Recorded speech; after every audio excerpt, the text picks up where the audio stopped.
Chairperson अकादमी अदबियात Pakistan doctor Najiba Arif साहब ये अज programme एक ऐसी पिशावर उसके इफ्तिताह वास्ते उत्थे आए सन ते उतों सीधे डायरैक्ट साडी मजबूरी वास्ते आए ना सा क्या भाई घर जरूर आना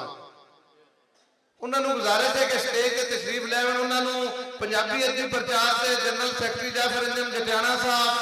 जाफर सदीकी साहब और मैं उन्होंने फुलों का गुलदस्ता देसा क्योंकि वो थके हुए उन्होंने जाना है तो उस तो बाद असीं दूआ प्रोग्राम शुरू करते हैं।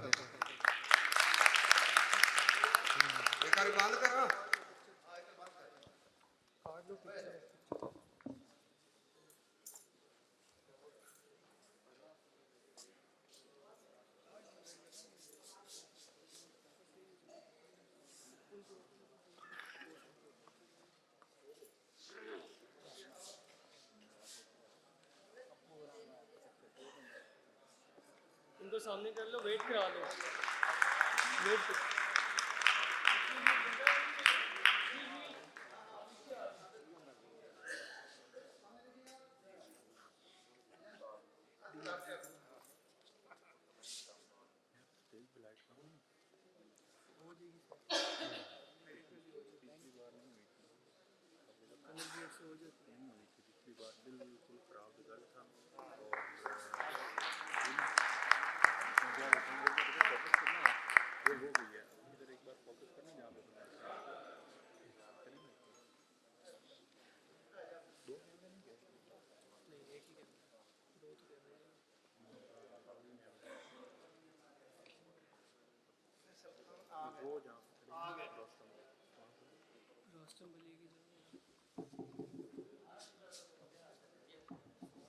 मैं चेयरपर्सन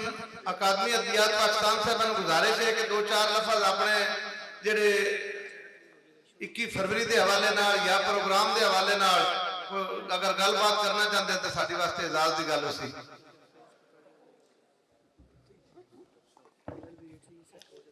बहुत शुक्रिया। मैं पंजाबी अदबी प्रचार के मुंतजमीन का शुक्रिया अदा करना चाहनी हाँ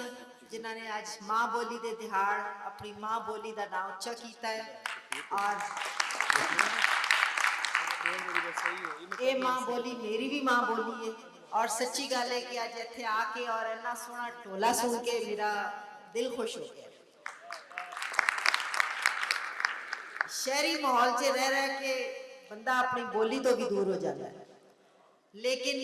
माँ बोली तो फिर माँ बोली होती है। जिस तरह बंदा कभी माँ नूं नहीं भुल सकता उस तरह माँ बोली नूं भी नहीं भुल सकता।